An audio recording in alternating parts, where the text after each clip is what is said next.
Well, I got on that struggle bus and then I had a really kind of a little bit of a difficult time getting off.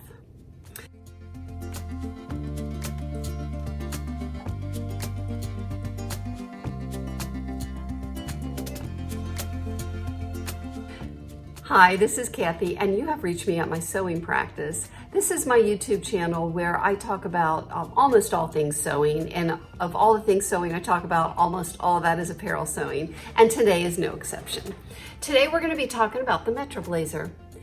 Now the Metra blazer is a Love Notions pattern, but you have probably seen it. It's not a rare pattern, but today you get a little extra treat because not only am I going to have a video on it, but Marissa from the Umbrian Sewist is going to have also a pattern review on the Metra-based blazer.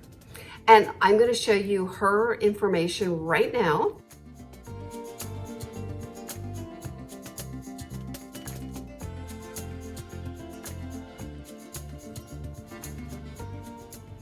And then if you would like to after this, you can go on over and you can watch her video.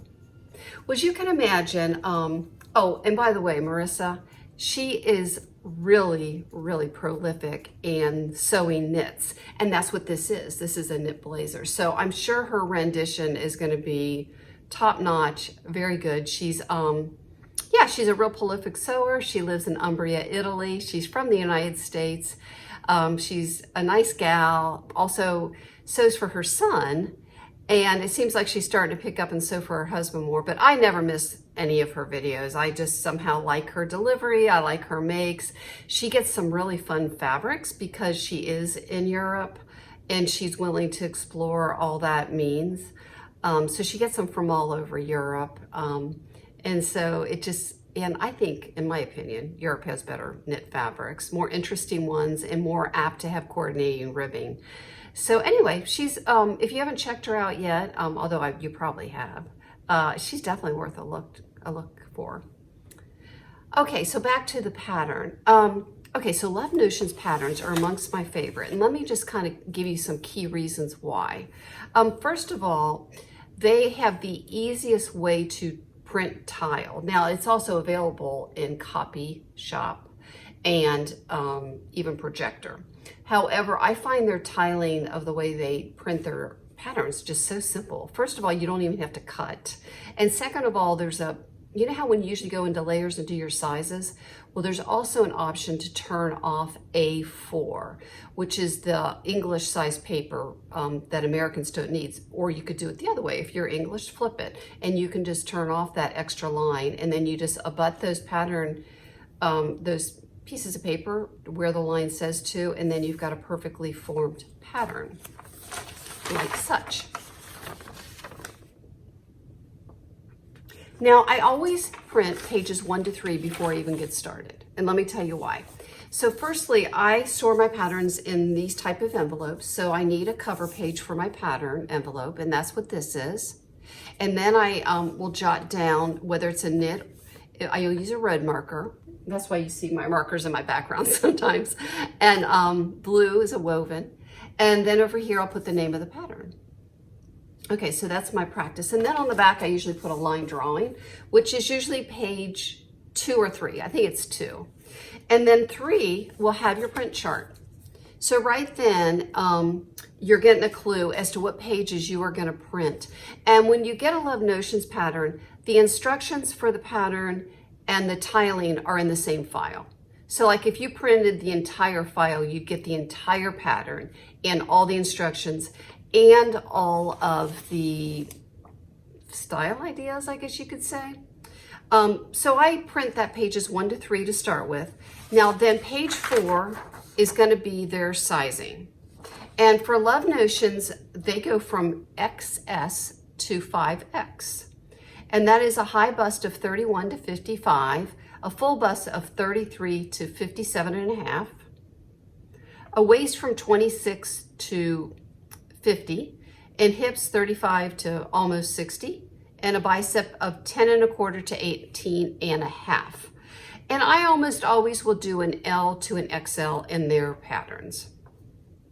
And that's what I seem to always fall into for them.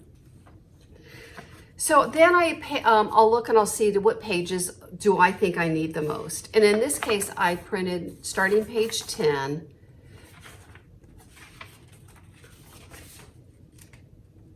to page 14. But I did print a little extra just because I was doing this and I wanted to show you. Then they have their ways. You can follow them on social. And by the way, Facebook, their Facebook group is really nice. And they have people there on that Facebook group that are regulars. And they will testify that this pattern company has practically, I'm gonna sound over dramatic, but they've been in a dark place, and through sewing and specifically Love Notions patterns, because they're more user-friendly than a lot, it has really just helped them get out of a bad place. So it's a nice little community over there. And here's some styling options.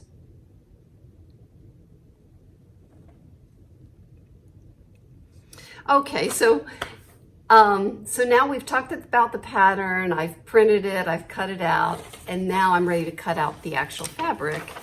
And probably where my first struggle started is I didn't realize what they were saying here. No big deal. But when you do choose whether you want to do the big lapel versus the shawl lapel, which is what I did, after you do that, you want to cut out 2 sets of this pattern piece.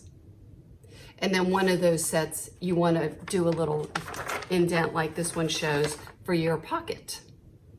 And then you want to mark your dots. And I don't know if you realize it, but usually dots like this, they're just an intersection of where your seam allowances are. So I drew them out for you to kind of see that that's where the dots are.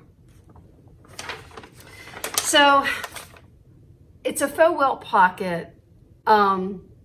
I mean, I know how to do a welt pocket. I'm not saying they're easy peasy for me at this point in my career, but I know how to do them. I think this would not have been hard, but the fabric.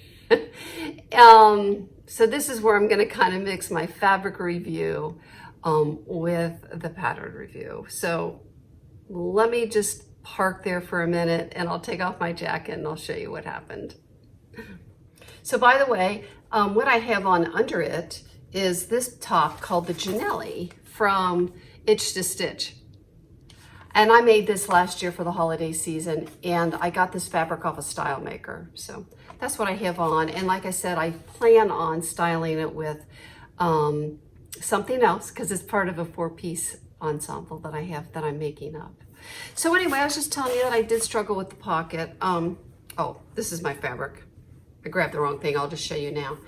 My fabric has about a 40% horizontal stretch and minimal, like 10% vertical stretch.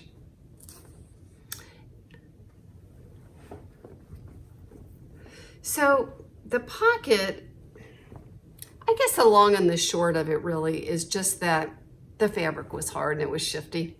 I guess I was gonna say much more, but what comes down to it is that. And so it was just, you know, it was hard. So I have encountered more than once when you're sewing and then like you're come to a sharp angle and you have to change the angle, and by doing that you are going to just like have part of the fabric just barely hanging on. And that's what happens when you create a shawl collar. This is how the neck will attach to the pattern piece, right up here.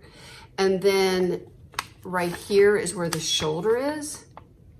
So where the bottom of that clip is, that is the intersection of those two things on the shawl collar, which translates to being this point right here.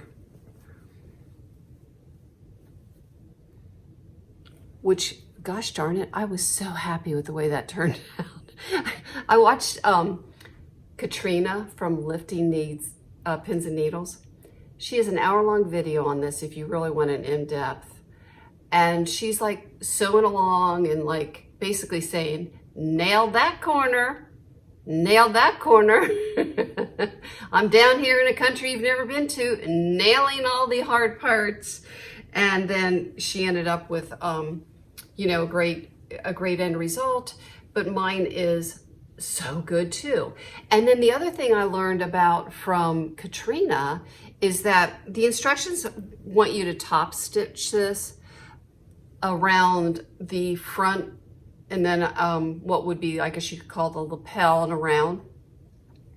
And this fabric would have just been way too bouncy for that. It just wouldn't have looked like polished, I guess you could say, and I'm kind of wanting a polished. So she understitched. And what she did is she understitched, okay, this is the jacket, right?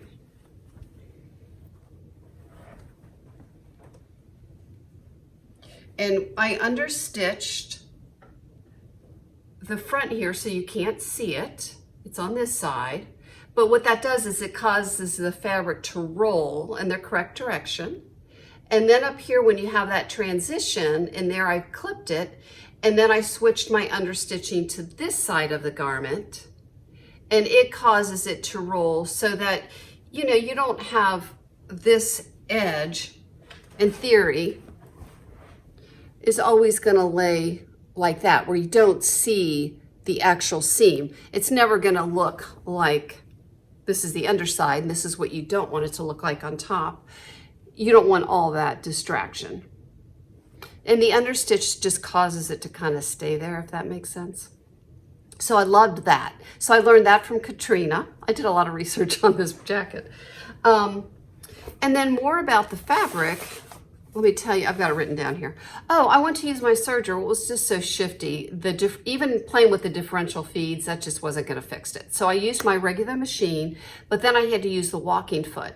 And once or twice I got a little confused, and I was using a 1/2 inch seam allowance instead of 3/8.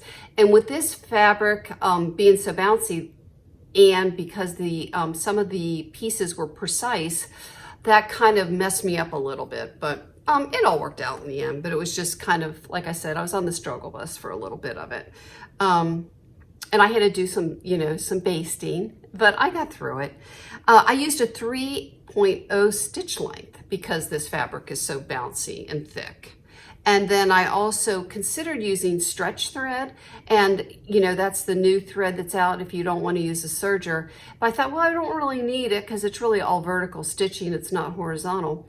But I thought, well, I'll try it anyway, but my machine just doesn't like it. I mean, it didn't like it with the walking foot on this fabric because it just was skipping the stitches.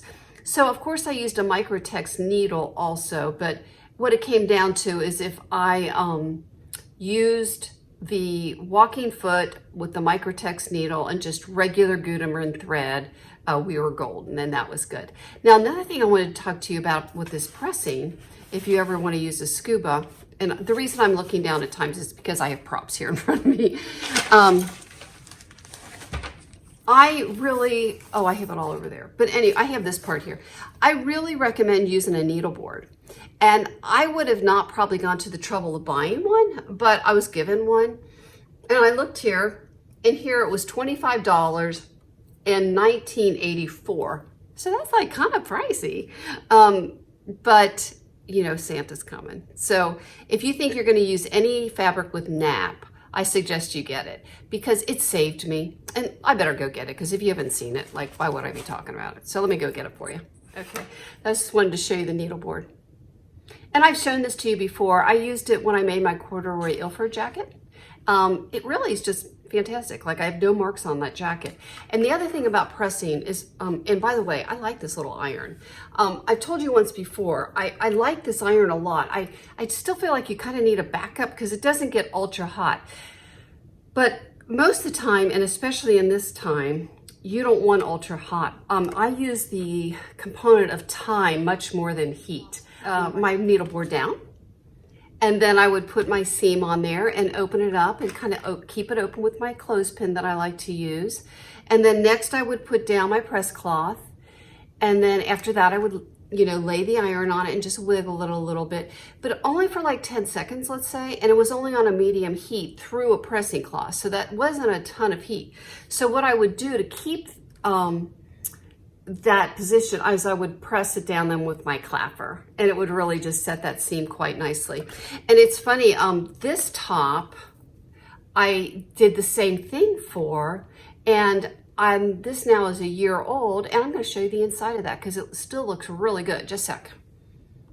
So I wanted to show you the inside of this garment that I had on. See how I pressed open those seams, and a year later they're still laying very nice because I did the same thing. I used that clapper to kind of keep that seam in place and let it cool completely. And then on the other side I used that needle board, and there's absolutely no marks where I have pressed that. So if you think you're going to use nap at all, I would ask Santa, if you've been good that is, to bring you a needleboard. Okay, so now I want to show you my hemming. So I told you I used the Microtex needle on my regular machine. So then of course I went to use my cover stitch machine that is. And it was the same way. It just kind of didn't make a pretty stitch. So I'm gonna have to go back over that, and I will. I just said I just finished this and I wanted to get this video up. So same with this, but the last sleeve, if I can find it, I just went ahead and did a regular straight stitch. So it is what it is, you know. Oh, and the other thing is that since it is, you know, quasi-elevated piece, but it's knit, so it's like comfy, the front of it doesn't have a hem because it's two pieces of fabric. So you can just cut the two, you know, sew the two on the right angle and flip it. But then when you get to the point where it's not two pieces of fabric, then you've got your hem starting. And, you know, I think that's fine, because then by back then, you know, you're in the back of the garment. It doesn't matter as much if it has a visible hem. So yeah, and then the pocket bag, it goes on for miles. So it doesn't actually have bag pieces if you are looking for those. So your hand can just go in. And just, it'll go down forever. So I'm sure you can stick your phone in it. I haven't worn it, I just finished it, so I don't know that for sure.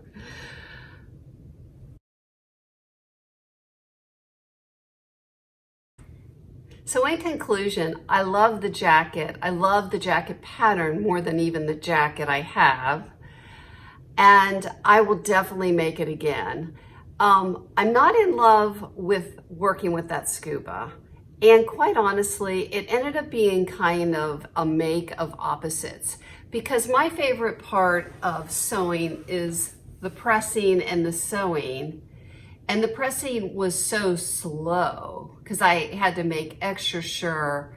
I mean, I could only go this much at a time, and then I had to cool it, right? So like it just went so slow.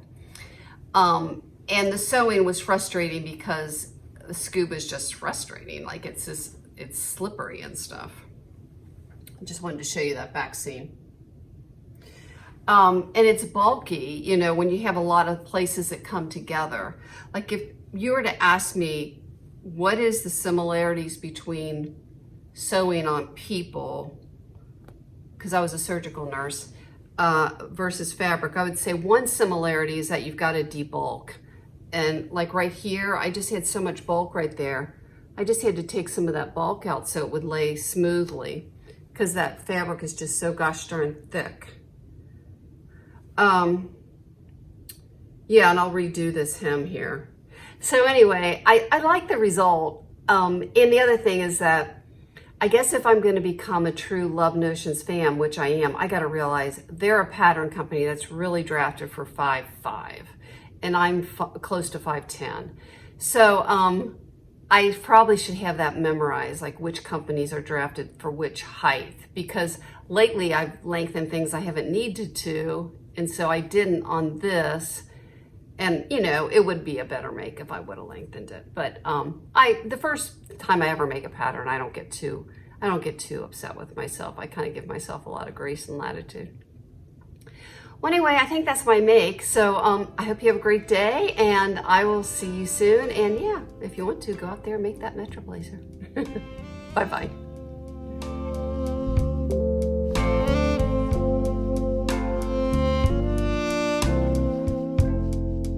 If we never meet again.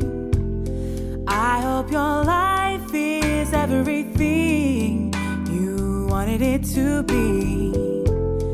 And if we never meet again, I hope you live with pride and find the strength to be free. And it's gonna take some time to make it through.